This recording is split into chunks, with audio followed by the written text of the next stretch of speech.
이 새벽 우리에게 주신 하나님 말씀은 열왕기상 22장 8장 22절에서 32절 말씀입니다. 열왕기상 8장 22절에서 32절입니다.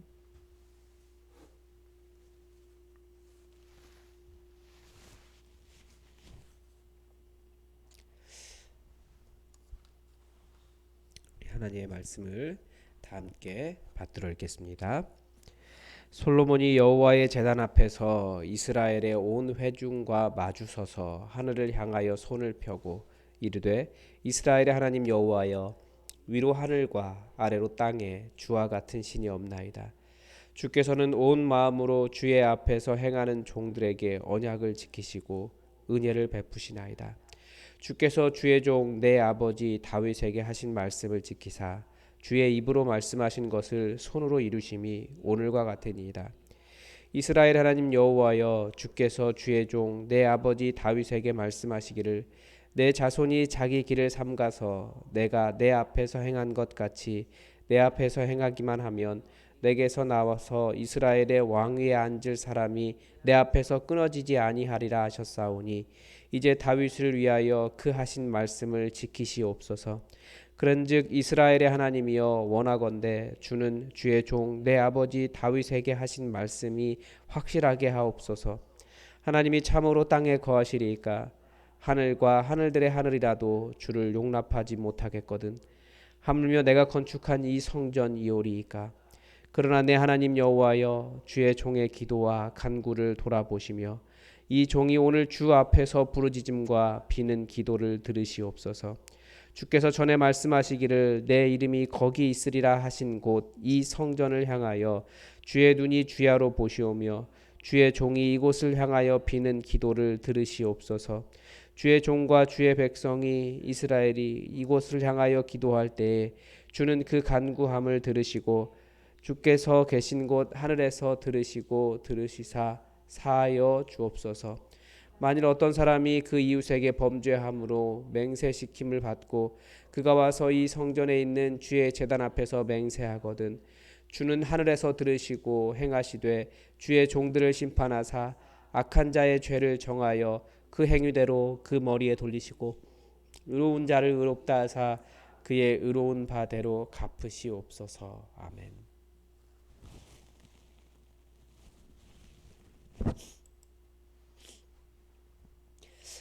이제 오늘과 내일 본문은 솔로몬의 성전 봉헌식 기도입니다. 어떻게 보면 이 구약 성경에서 아주 중요한 위치를 차지하고 있는 성전에 대해서 이 그 성전 신학을 계속해서 정리하고 있다 이렇게 볼 수 있습니다. 어제 본문은 솔로몬이 백성들에게 봉헌 연설을 했습니다.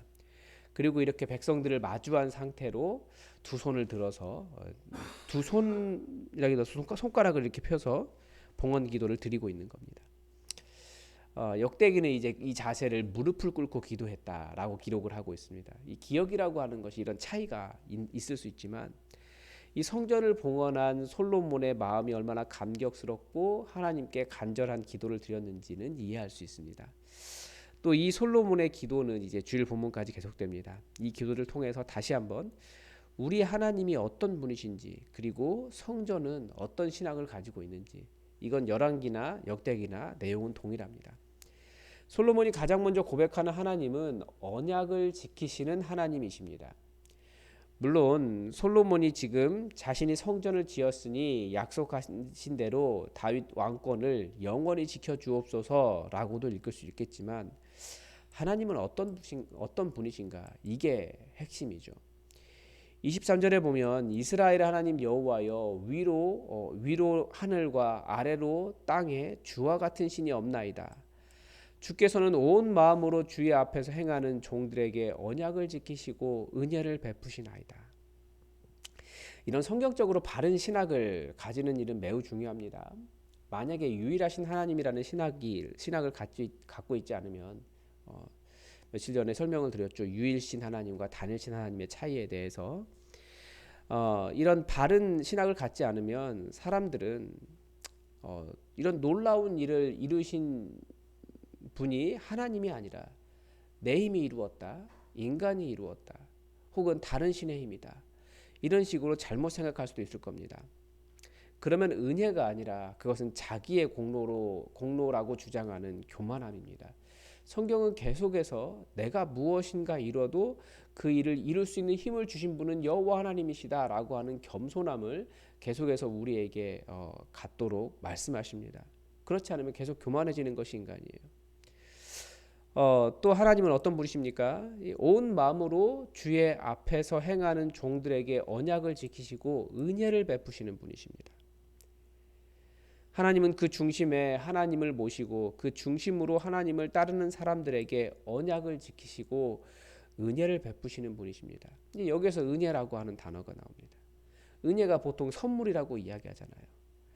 즉 내가 내 마음 중심에 여호와를 모셨으니 하나님은 제게 언약을 지켜주시고 약속을 이뤄주셔야 합니다라고 말하면 이것조차도 은혜가 아니라 자기의 자기의 공로를 이룩한 일이 되어버립니다. 내 마음에 하나님 중심을 모셨으니 하나님께 조건을 거는 거죠. 이런 조건적인 신앙은 은혜를 구하는 것이 아니기 때문에 온 마음으로 주의 앞에서 행하는 것이 아니라 그 중심에 하나님께서 주실 보상만 가득 들어있는 겁니다. 그 중심에 온 마음으로 주의 앞에서 행하는 종들이란 주지 않으셔도 하나님께서 행하신 일을 감사할 수 있고 해주셔도 감사할 뿐입니다. 은혜로 받은 것을 알기 때문에 그렇습니다. 자격이 없는데 주시는 것이기 때문에 그렇습니다. 모든 일은 다 선하신 하나님께서 행하신 일이기 때문에 내 삶에 이루어진 모든 일에 감사하는 마음이 온 마음으로 주의 앞에서 행하는 것입니다. 쉽지는 않아요. 마음이 아프고 힘든데 어떻게 가능하겠습니까? 그렇지만 그래도 계속해서 하나님을 인정하는 삶이 바로 우리라고 하는 겁니다. 그런데 분명한 것은 하나님은 분명히 이런 엄청난 성전을 건축할 수 있도록 해주신 것, 이게 바로 하나님을 온 마음으로 이 온 마음으로 주의 앞에 행하는 종들과의 언약을 지키신 것이다. 은혜의 선물이다라고 말한다는 겁니다. 그래서 사람들이 결국 이 성전을 볼 때마다 온 마음으로 주 앞에 행하는 주의 종들이 누굽니까? 지금 다윗 솔로몬 이야기하는 거죠. 누구보다도 다윗입니다. 결국 이 성전을 볼 때마다 사람들은 무엇을 기억하겠습니까? 본문에도 나오지만 계속해서 다윗의 길을 걸어야겠다 생각하지 않겠습니까? 어떻게 이렇게 놀라운 성전이 이루어졌을까? 다윗 왕이 신실한 그 마음에 하나님을 모시고 그 마음 중심에 하나님을 섬겼기 때문에 하나님께서 이런 놀라운 일을 이룰 수 있도록 허락하셨다라는 것을 기억할 수 있게 된다는 겁니다. 우리는 이 세상에 교회라고 하는 존재를 볼 때마다 예수님의 길을 걸어야겠다, 예수님을 닮아가야겠다 생각할 수 있습니다. 거대해서라기보다 한번 생각해 보면 여러 가지 문제들이 있는 것 같지만 전국 방방곡곡에 십자가가 세워져 있어요. 이게 어떻게 가능한 일입니까?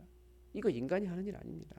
물론 하나님께서 해놓으신 것을 인간의 방법으로 만들어 버렸죠.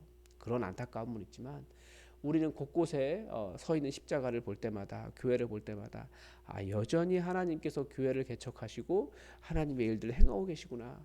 우리가 예수 그리스도의 길을 걸어야겠다. 이것을 배울 수 있습니다. 예수님의 길이 무엇입니까? 한두 마디로 정리할 수 없지만 크게 정리하면 성육신적인 삶이다 이렇게 이야기할 수 있어요. 하늘 보좌를 버리시고 이 땅에 내려오신 하나님이 인간이 되신 그 창조주가 피조물이 되신 정말 겸손한 성육신적인 삶입니다. 그리고 오셔서도 예수님 어떻게 하셨습니까? 섬기셨습니다. 말이 섬김이지 예수님은 많은 사람의 종이 되셨습니다. 그 시대도 그렇고 이 시대도 그렇지만 누가 종을 기뻐합니까? 누가 명령 듣고 싶어하고 누가 자기의 노동력을 다른 사람 위해 사용하고 싶어합니까? 그것도 악한 자를 위해서. 그런데 우리 예수님은 그런 성육신적인 삶을 살아가셨습니다. 그리고 또 사랑하기 위해서 나를 내어주셨습니다. 다름에도 불구하고 용서하고 용납하며 하나를 이루셨습니다. 세상과는 완전히 다르죠. 나와 다르면 어떻게든지 죽이려고 하고 뒤에서 사람들 조종해서 욕하고 내 사람들을 모으고. 그런데 복음의 기준을 따르는 삶이 아니라는 거죠. 그런 것들은. 그래서 우리는 교회라고 하는 것을 볼 때마다 예수님의 길을 걸어야 한다 깨달을 수 있습니다. 또 하나, 이 세상에서 하나님을 담아낼 수 있는 공간이라는 것은 존재하지 않는다고 어제 말씀을 드렸습니다. 하나님은 무한하시기 때문입니다. 그러나 동시에 하나님은 이 작은 공간에도 머무실 수 있습니다. 왜냐하면 그분은 영이시기 때문입니다. 그렇기 때문에 이 성전은 독특한 의미를 가지고 있습니다. 32절에서 하나님이 계시는 곳은 어디라고 가르쳐 줍니까? 이 우리말 성경, 우리말은 잘 구분되지 않는데 영어에서는 구분이 된다고 말씀을 드렸습니다. 우리가 물리적으로 말하는 하늘은 스카이입니다.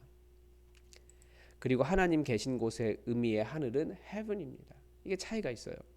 그러니까 우리가 주기도문에서도 하늘에 계신 우리 아버지라고 말할 때 Father which art in sky라고 이야기하잖아요. Father which art in heaven. 하나님 계신 곳은 heaven이에요. 그 하늘입니다. 하나님은 하늘에 계시고, 그러면 하나님이 계신다고 하는 이 물리적인 공간으로서의 성전은 어떤 곳입니까? 첫째로는 하나님의 눈이 주야로 보시는 곳이다 이렇게 말하고 있습니다. 인간은 물리적인 것을 통해서 추상적인 개념을 배웁니다. 그러니까 사랑이라고 하는 사랑은 추상적인 개념이잖아요. 어떻게 배웁니까? 어머니가 나를 이렇게 돌봐준 그게 사랑이구나. 내가 다른 사람을 이렇게 아끼고 보호하고 나를 내어줄 수 있는 것을 통해서 이게 사랑이구나. 그러니까 구체적인 행동을 통해서 우리는 추상적인 개념을 배웁니다. 한국 교회에 왜 하나님을 거룩하게 여기고 하나님을 공경하는 경외하는 마음이 사라져가는 줄 아십니까? 교회 안에 많은 공간에 대한 거룩을 잃어버리기 때문입니다. 이 시대는 구별된 거룩과 권위적인 것을 구분하지 않으려고 합니다. 자기가 어디에 갔는데 그곳을 거룩하다라고 해서 존중하려고 하면 그게 싫은 거예요. 이 권위를 모두 싫어하는 시대 속에서. 그런데 물리적인 거룩을 잊으면 하나님을 향한 진짜 거룩도 잊을 수 있습니다. 내가 그 거룩이 무엇인지 몰라요. 하나님은 하나님을 경외하는 것에 대해서도 어떻게 가르치셨냐면 하나님을 먼저 경외해라, 공경해라라고 하신 것이 아니라 부모를 공경하라라고 말씀하셨습니다. 부모를 공경하는 사람은 하나님에 대한 공경이 어떤 마음인지 알 수 있어요. 공경이란 이런 거구나. 그런데 하나님을 공경해야지 이것만 놔두면 자기 마음대로 공경해놓고 자기 마음대로 해놓고 이게 하나님 공경이다라고 주장을 하는 거죠. 이 감정과 이런 것들을 전혀 몰라요. 부부 안에서 혹은 교회 공동체 안에서 정말 용납하기 어려운 사람을 사랑으로 용납하고 끝까지 함께하면서 보듬어가고 하나를 이루는 이 공동체성 속에서 공동체적인 사랑의 하나됨을 모르면 성부, 성자, 성령 하나님의 그 공동체적인 하나되심을 알기가 매우 어렵습니다. 그러니까 예배당을 거룩하게 여기지 않고 그냥 단순한 건물로만 여기면 하나님 안으로 들어가 하나님을 만나는 거룩함을 느끼기가 어렵습니다. 그러니까 예배당에 딱 들어올 때 내가 하나님 안에 들어간다라고 하는 그 거룩한 의식을 생각하지 않으면 하나님에 대한 거룩을 배우기 어려워요. 우리는 권위적이라고 강대상을 낮추고 줄이지만 말씀이 선포되는 강대상에 대한 그 거룩을 놓치면 하나님의 말씀에 대한 경외감도 놓칠 가능성이 많이 있습니다.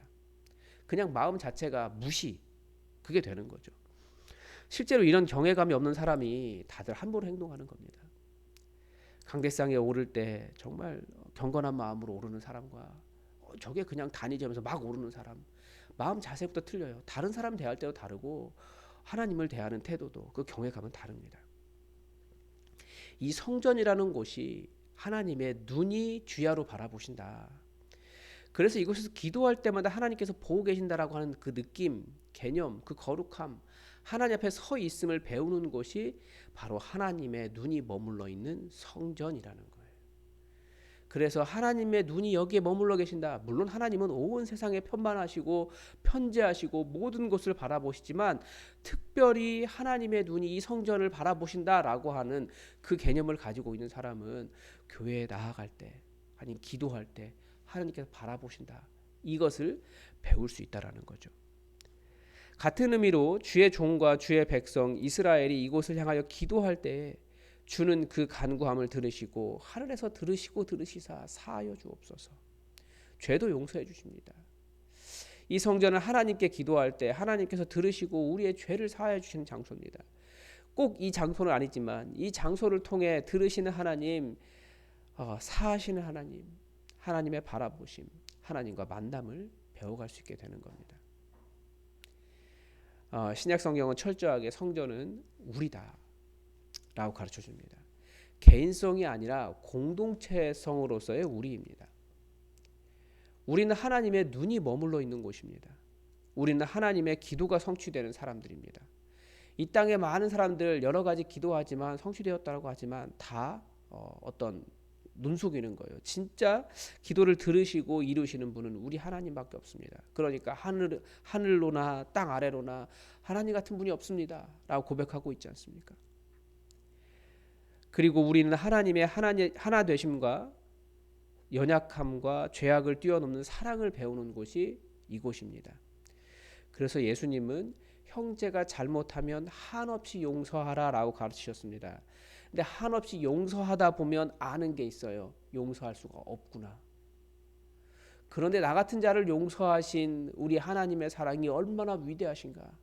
나 같은 자를 용서하기 위해서 예수님 그 품속에 안고 있는 아들을 내어주신 하나님의 사랑이 얼마나 위대한가를 깨달을 수 있습니다. 용서해 봐야 알아요. 우리가 어떤 사랑을 받았는지 배우는 곳이 바로 갈등하는 교회라는 거예요. 여러분 마음에 떠오르는 사람 있죠? 그 사람 용서하실 수 있겠습니까? 그런데 나는 예수님께 용납받았어요. 얼마나 위대합니까? 그리고 그런 사랑으로 서로 사랑하는 곳이 교회입니다.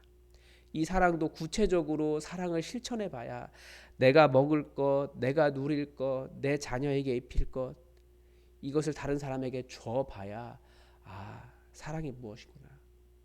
사랑이라는 것을 배울 수 있습니다. 또한 하나님의 공의로운 심판이 선포되는 곳이기 때문에 이 교회에는 권위가 있습니다. 그래서 사도 바울도 교회를 업신여기느냐 그렇게 비난하는 경우도 있습니다. 여러분 우리가 진짜 성전인 이유는 무엇보다도 예수님이 우리 안에 와 계시기 때문입니다. 이것도 예수님이 우리 안에 와 계시다 이것을 이해하지 못하면 이 거룩함을 잊어버려요. 우리는 얼마든지 예수님 없이도 조직으로서의 교회를 이룰 수 있다는 것을 잘 알고 있습니다. 어떻게든 예수님 안에 거하고 예수님 위에 서 있고 예수님이 주인 되시는 진짜 성전을 우리는 이뤄갑시다. 그리스도의 몸이기 때문에 그렇습니다. 교회는. 그럴 때 예수님 말씀대로 나에게 구하라 내가 이루리라 예수님 말씀하셨습니다. 하나님께서 들으십니다. 하나님의 기도가 온전히 성취되는 진짜 성전이 우리 예수품한 교회이기를 바랍니다. 오늘도 하나님의 뜻이 우리에게 이루어지기를 주기도문으로 기도하겠습니다. 하늘에 계신 우리 아버지, 아버지의 이름을 거룩하게 하시며 아버지의 나라가 오게 하시며 아버지의 뜻이 하늘에서와 같이 땅에서도 이루어지게 하소서. 오늘 우리에게 일용할 양식을 주시고 우리가 우리에게 잘못한 사람을 용서하여 준 것 같이 우리 죄를 용서하여 주시고 우리를 시험에 빠지지 않게 하시고 악에서 구하소서. 나라와 권능과 영광이 영원히 아버지의 것입니다. 아멘. 여러분 계속해서 대신방 하고 있습니다. 대신방에 하나님의 은혜가 충만하도록 여러분 기도해 주시고 최철규 목사의 체력과 또 교회 여러 가지 일들을 해야 되는데 계속해서 일이 밀리고 있습니다. 교회 일들을 위해서도 여러분 기도해 주시기 바랍니다. 또 오늘 금요일인데 이제 주일 준비해야 됩니다. 주일이 하나님의 은혜로 풍성한 시간 되도록 그리고 믿지 않는 자들도 나와도 함께 하나님을 예배하고 하나님의 은혜를 경험하는 그런 예배가 될 수 있도록 여러분 주일 예배를 위해서도 함께 기도를 부탁을 드립니다. 또 청년부 짧은 수련회 이번 주에 하려고 합니다. 집회하고 같이 또 함께 부대 끼고 식사 같이 할 때 아름다운 진짜 공동체가 청년부 사이에서 만들어질 수 있도록 여러분 기도해 주시기 바랍니다. 다 함께 기도하겠습니다.